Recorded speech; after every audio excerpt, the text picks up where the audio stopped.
all know what marketing is, right? Posting on social media or posting on YouTube, getting people to sign up for your email list, emailing them through an automated funnel, and then having them buy your program. I mean, isn't that what marketing is? Sure, that works for some businesses, but that doesn't have to be how you market and sell your business. What if you don't want to be on social media all day or don't want to rely on these automated funnels? What does marketing and sales look like for you if that's the way you want to run your business? You can still build your business around more relational forms of marketing that are still effective and still make you money, that don't rely on social media. But in order to do that, you still have to make sure you are hitting the 4 fundamental stages of marketing and sales with a strategy that aligns with your business. So in this video, we're going to look at those 4 foundational stages of marketing and sales and the strategies that you can use in your business that don't rely on straight up social media or digital marketing. So let's dive in.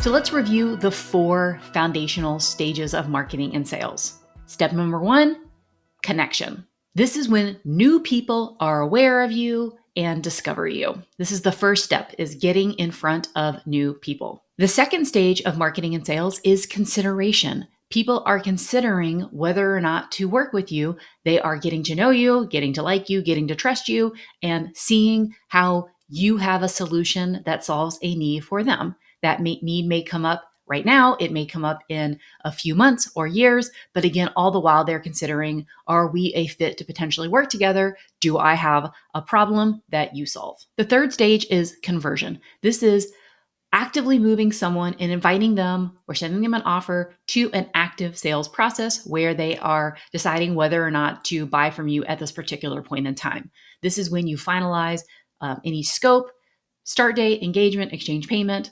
This is the active sales process.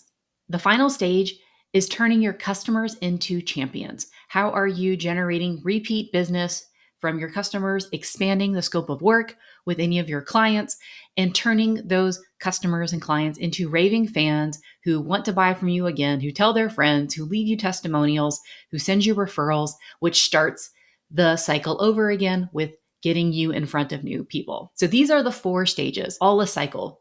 More happy clients, more people know about you, etc. Sometimes we forget that we used to do marketing without social media, without being digitally present. Let's go back and think about what would be activities that would fit each of these stages that don't rely on social media or email marketing funnels. So let's start with the first stage, connection. This is simply about getting in front of new people and meeting new people. So some non-social media forms to do this include referrals. I know everyone likes to poo-poo on referrals because you can't rely on them, but you can systematize regular follow-ups with people you know, with people that have worked with you, with people that are influential in your industry, to let them know that you're looking for referrals. This could be guest teaching in another community.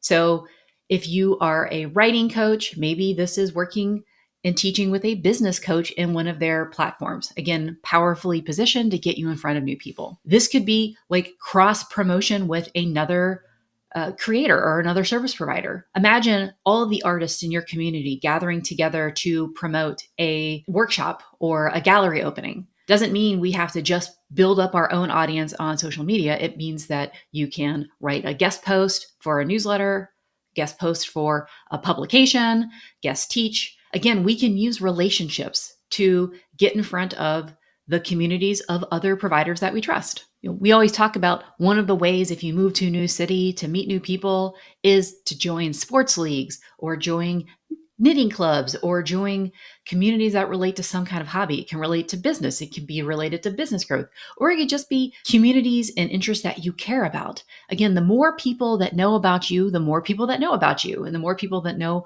about the work you do, the more likely it is that they're going to hear about someone who needs you and your services, and they're going to be like, oh, I have a friend. That's why we always say that going to your hairstylist, they seem to know everybody because they've got, regularly, tens or hundreds of people coming in, sitting in their chair and talking about their problems. So these are all forms of connection that don't revolve around being present on social media. Now, having a social media account in order to send messages back and forth with people is nice if you don't have people's email addresses, but you don't need to have this in order to get in front of new people. So let's say now that there are people that know about you, how do you stay in touch? So now we move to the consideration phase. Again, you don't need social media for this either. You don't need to be posting reels constantly or posting tweets or posting on any of the platforms in order for people to continue to know you and be in touch with you. Maybe this is where you do want to have some kind of long form content where people can get to know about you through an email newsletter, a Substack, a blog, or a podcast. Those aren't social media. Those are long form properties, though, that people can hear about you and get to know about you and consume a bit on their own time. We might offer classes. We might offer workshops that people can attend and hear about us. Again, you'll have to tell them about it through personal invitations, potentially that email newsletter. But again, you don't have to be actively posting about this on social media. This could just be personal follow-ups. Big consulting firms don't really get their clients through social media. They get it through setting up lunch meetings, through networking meetings, through hearing about someone who might need to work with you, setting up that follow-up conversation, having that coffee chat, circling back with them regularly, sending them news articles that made you think of them or podcasts that you think are interesting for them. This is how we stay on people's radar and add value without having to be showing up in their social media feed. Especially if you work locally. What about working in co-working spaces and building relationships and rapport with people that physically are in your community, inviting them for walks, going out for coffee? We forget that these are business building activities as well as personal activities that'll fill your cup spiritually. Conversion, we need to invite people into an active sales process. And again, we traditionally think of, we're just going to send emails and they're going to be part of an email funnel. But what about just personal invitations? An email that says, hey, thought about you, doing this thing. Would you like to come? Are you interested? The art of snail mail.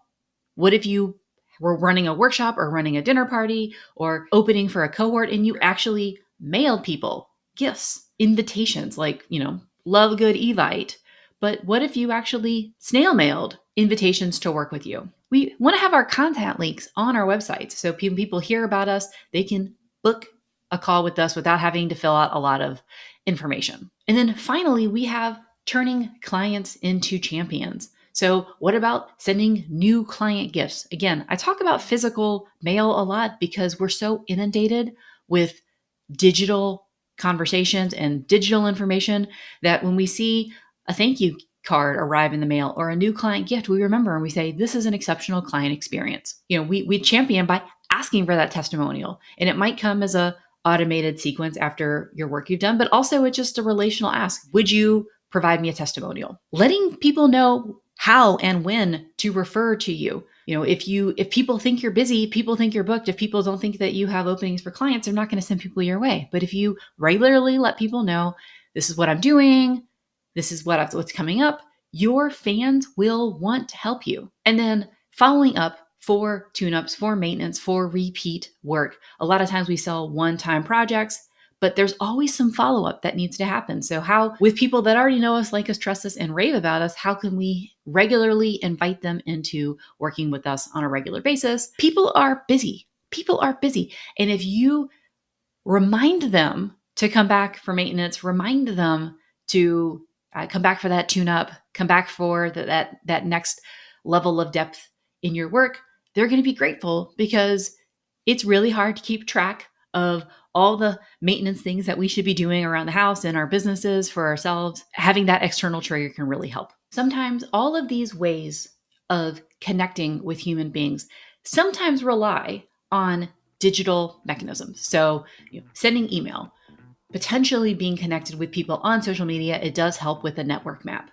But you do not need to post regularly on social media to be discovered, to tell people about your offers, to enroll them in some kind of program. You can do all of this through relational methods, both online and what's not talked about enough, truly in the flesh, real life with humans, with physical assets. For you, if you want to get off the social media hamster wheel, make sure you have each of those 4 steps covered in your marketing and sales system and see what the results are without social media.